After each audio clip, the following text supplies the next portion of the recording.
Good afternoon. My name is Jean-Pierre Lacroix, and I'm very excited today to have with us Mark Johnson, who is CEO and CMO of Loyalty360. They're a company that specializes in development and the evaluation of loyalty programs in North America and now in Europe. Mark, thank you very much for joining us. Thank you. Loyalty programs are a key component of how you retain customers. A lot of retailers and marketers have been looking at, how do you attract consumers to brands? And now with the need for growth and the challenge for growth, a lot of companies are refocusing their attention to how do we retain those customers? How do we get more transactions and revenue sources from them? And how do we build continuity in those programs and so that they sustain over many years versus it being a short-term promotional incentive? So Mark, talk to me a little bit about your company. Loyalty360 is an association for those who have loyalty programs. We have an array of brands as well as a number of organizations who we refer to as vendors or sponsors who develop loyalty programs and processes. We have created a clearinghouse for those who have these programs, bringing best practices, doing research, bringing insight, but also allowing those who have questions, who have needs, to really engage with those who have answers, who have solutions. And that can be another brand who has a successful program, who's done some unique insight around social media or analytics or modeling. Loyalty programs have become more complex over the last 3 to 4 to 5 years with the proliferation of data, technology. Brands are really challenged to create that unique relationship with their customer. So we have created an association that allows those who have answers to engage with those who need answers and need insight. What would be the biggest mistake retailers would make on the launch of a loyalty program? Traditionally, loyalty programs were launched as a kind of a reactive measure. Their competitors had one, there was a need to launch one. They weren't given a lot of forethought. They weren't benchmarked, they weren't understood with regard to what the customer wanted and needed. And as you mentioned, it's about driving incremental behavior. It's about creating a unique dialogue with their consumer based on reciprocity. The brand gets value from the customer gets value from the brands. Today's customer, as we all know and we've all heard, is empowered, they're educated, they're finicky, they're emotional. Understanding that is very complex. So having a traditional point-based program based on some sort of threshold no longer works. Truly understanding and listening to your customers is what brands should be doing, but yet brands really do not do it in the way they should because it's complex and they're challenged. So developing a program that's not based on that true explicit and implicit understanding of your customers is fraught with perils for the brand. And that's where you see this great change, this landslide in brands who want to change the programs they have or develop programs that really can drive that incremental behavior, create that unique dialogue, and create that reciprocity. And that's what brands are really looking to do. That's great. It's interesting, loyalty programs. To me, I look at them and I'm limited by the amount of room I have or space I have in my wallet. And so what dictates an effective loyalty program for me is the ones that stay in my wallet or the ones that I leave in my cupboard at home. Right. And a lot of those incentive programs are driven by retailers who provide significant cash incentives to use them. Any insights on who's doing a great job on these loyalty programs? We actually just completed our first loyalty landscape report, which was an assessment of over 200 brands in both the US and in Europe. And we also just had our first Loyalty360 award winners. So what we did is we looked at the landscape as a whole, understood from a qualitative and quantitative perspective what brands were doing, what challenges they had, and then looked at the winners. And these winners were judged by a group of 20 experts in the field, very neutral. We had objective standards.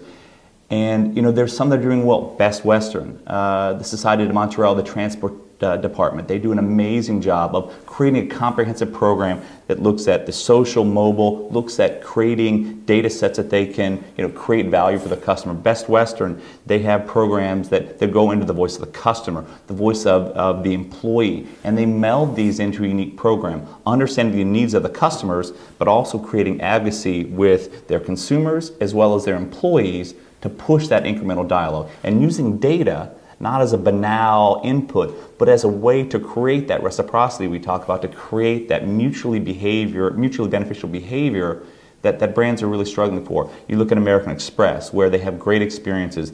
They have an engagement with their customers that's very unique. You look at even Loblaws up in Canada. What they're doing here is very unique as well. It's not always focused on that discount. It's great experiences with empowered employees that can engage the consumer in unique and meaningful ways.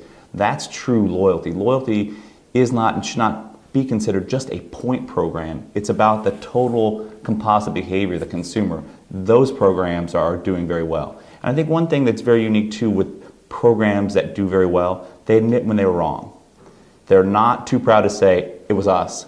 Let's make this right. Win-back situations are very important, and brands traditionally, CMOs, very top-down, very autocratic, I know better than them, that they didn't want to say, I'm sorry we messed up and capitulate. Now, you see CMOs that say, that was my mistake, that was our mistake, let's make this right. And that sense of empowerment for the consumer, for the brand is huge. Those win-back situations create more advocacy, they create a longer term engagement than if you had had good experiences all the way through. So being able to say you're wrong, being able to understand the customer's perspective is very unique, but it's still very, very challenging. And we say that only 7 to 10% of brands truly are doing things that are what the consumer wants. It's great to see that some of these retailers and operators are doing well and are applying the principles. How can branding make a loyalty program effective and successful? Well, one of the things about branding too is it makes it easier for it to be top line. As you mentioned, you have 5, 7, 10 cards in your wallet. Yeah. And whatever is top of mind, and when you look at the emotional attachments the consumer has with that brand, it's very important. So having a unique branding component is very, very important. Easy Rewards, the Best Buy, the Fan Zone program, the Geek Squad. So having a moniker that they can adapt to that kind of pushes the mission of the loyalty program, the loyalty process, is very important. Just having a point program is not that important, but if you have consistent branding across the program, from the call center to the credit card to the loyalty program itself, the customer experiences that they can identify with. I'm part of the Geek Squad, I'm part of the Easy Reward program. That is very important to the consumer as well as the employee, because it's an identification. You can have the mission, you can have the charter, you can create a great sense of empowerment. But that's very challenging as well, because disparate organizations or disparate silos within the organization have disparate needs. So being very cohesive and being able to pull all that together is very challenging. And as we know, new marketing, loyalty marketing, customer engagement, customer relationship marketing is more expensive. And one of the things that we saw is no matter what organizations spend on their program, those who are spending more are doing better, but understanding the customer is a challenge. But those who have a consistent message, who have unique branding, have a value proposition that the consumers, the employees, and the organization can buy into, are the ones that are doing better. Call that brand coherence. It's all about making sure that all of the moments of truth that line up with the consumer and the organization are consistent. Excellent. And correct. to me, the battle of loyalty programs happens in many places. One of them, again, I come back to the analogy of the wallet. How do you differentiate that loyalty program when you've got the average consumer has how many credit cards and how many loyalty program cards? And so I obviously branding plays an important role at standing out in the wallet or the purse, making sure that that badge value that comes out of is the right one that reflects their values. Absolutely. So what would be your advice for a retailer who is considering introducing a loyalty program? I think those who are looking at a greenfield project have to have some benchmarks. They have to have some inputs. They have to have an understanding of their customers.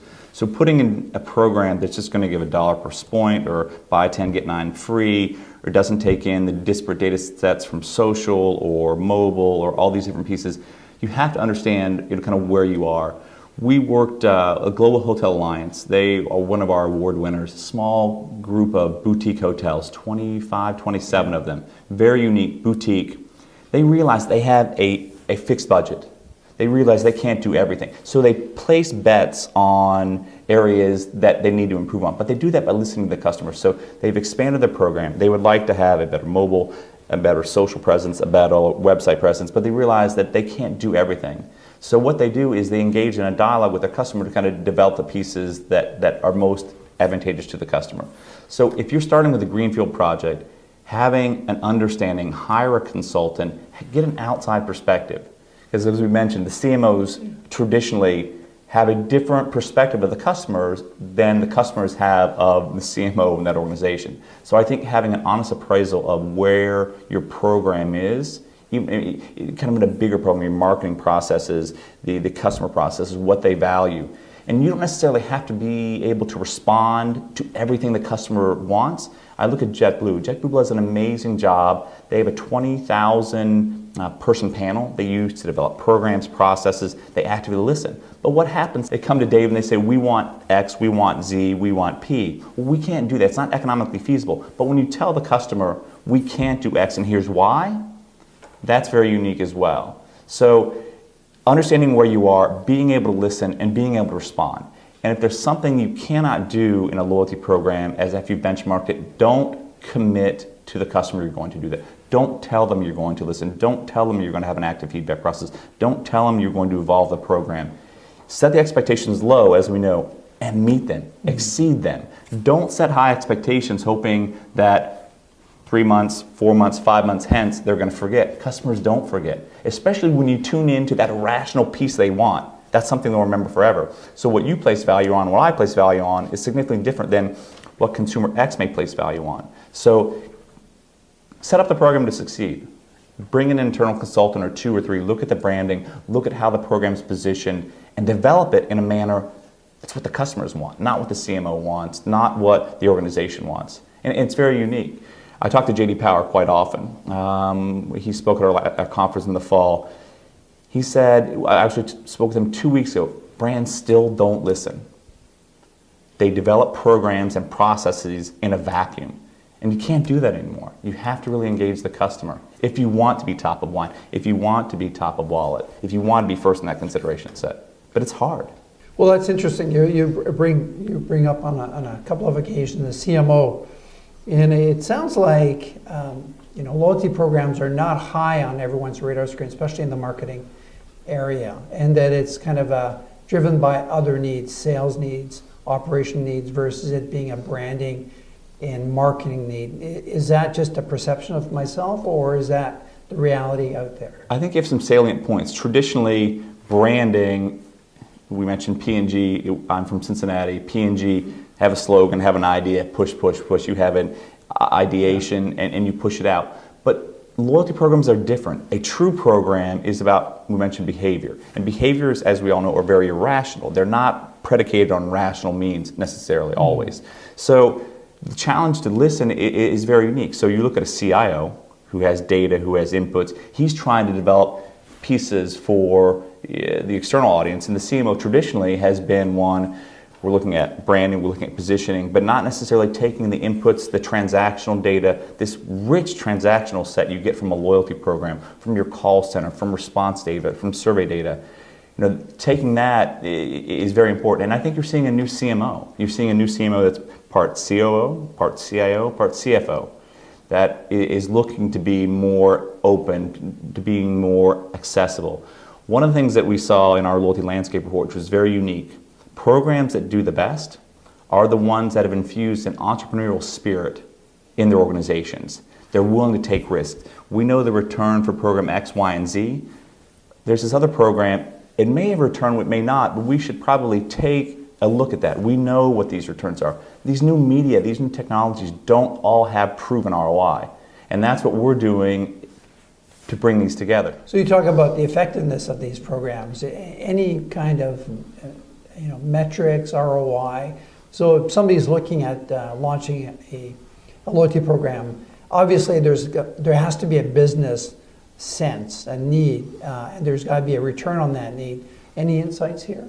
That's an amazing question. That's one of the things we saw too is what is part of a loyalty program. Traditionally, you look at the cost of the rewards, the cost of setting the program, but as we've seen, kind of the connotative and denotative definitions of what a loyalty program and process have expanded exponentially. So the CRM programs, the data sets, the analytics, the modeling, all of those are going into a loyalty program now. So, traditionally you looked at the cost of the point accrual, you looked at the rewards, you looked at setting up the system to take care of that, the decrements, the increments. But now you see, as the definition grows, what loyalty entails is becoming a bigger part of the budget. And I think there's a realization that the siloed approach, the CIO had all the data, he talked to the call center, he talked to the credit card, he talked to the external touch points. Those are being allocated to part of the loyalty process. And those who realize that those are now part of, obviously those are probably why they have 20% more of the spend, it is greater. And we asked that question too. We asked, is it a chicken and or egg? Are the ones that are spending more, is it a mindset within the organization? Are the John Deeres, are the Apple, are the Amazons? And they don't have traditional loyalty programs. I mean, you can exclude Prime. But they're spending more on retention from clubs, communities, that are unique to that customer. We talk about 4 or 5 C's of loyalty. And one of the new things we mentioned, we added a 6th C, and it's confidence. Those organizations who have that commitment, who have that culture, they have a confidence that what they're doing is right. They have a confidence that they can be empowered to develop these new programs. They have a confidence that they're going to drive the behavior. But we asked the same question you did. Is spending 20%, 30%, 40% of your budget on loyalty going to get you there? Have they always spent that? Is that culture? And we don't necessarily have the answer to that. We're still trying to figure out are those who are spending more, is it culture? Do they see the incremental spend? But there are stats that those who are spending more of their budget, they are doing significantly greater than those who are not. So what are the steps a retailer should take to implement a loyalty program? I think we mentioned before, the things that retailers need to do is have an understanding of their customers. If they have a program, understand what is working, what is not working, and do some benchmarking. Look at some of the other programs they like. How are they responding? What are the customer experiences that they get from those programs? If you're open and can truly look at other programs, it's very empowering. Can you give me examples of successful loyalty programs? I think there's, we mentioned Loblaws as unique. We talked about Best Western. We talked about Global Health Alliance. We talked about American Express. And look at some of these programs too, like an American Express. They have an array of programs. So there's unique complexity in all these programs, but they execute on them. They have a core vision of making everything customer-centric. It's very important. That is the challenge is understanding what the consumers want and being able to put together the processes that they want, the programs they want. So we talked a lot about successful programs. So give me some examples, some unsuccessful programs for loyalty. First off, people who know me know that I have an issue with Delta. Delta is, and a lot of travel programs are struggled. They're focused on the financial revenues. Delta and other airlines, they consolidate, they merge, they bring in customers. But Delta, at the end of the day, has got their loyalty program considerably wrong. They just made some changes to the program to base the rewards on how much you spend. Coming out and telling a customer, I'm going to reward you by how much you give me, is the worst thing a brand can do. So basically, you're disenfranchising, disengaging the 98%. And I think travel programs do that. Travel traditionally has been the #1 reward. It's experiential. It's empowering. And Delta also changed the reward program, so you can't bring your kids or family into the crown room. You can only bring one person. So they're limiting kind of their exposure.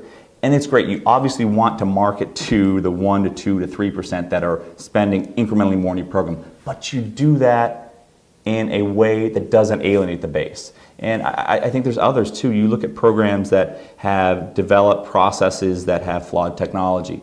Sears Shop My Way is another example. I mean, they have 60, 80 million people in the program, but the technology has been kludged. They haven't been able to put in together the processes. And one of the things we talked about before is making sure what you have works, making sure you're under-promising and over-delivering. And I think some of these programs are trying to do too much, and that's where they fail.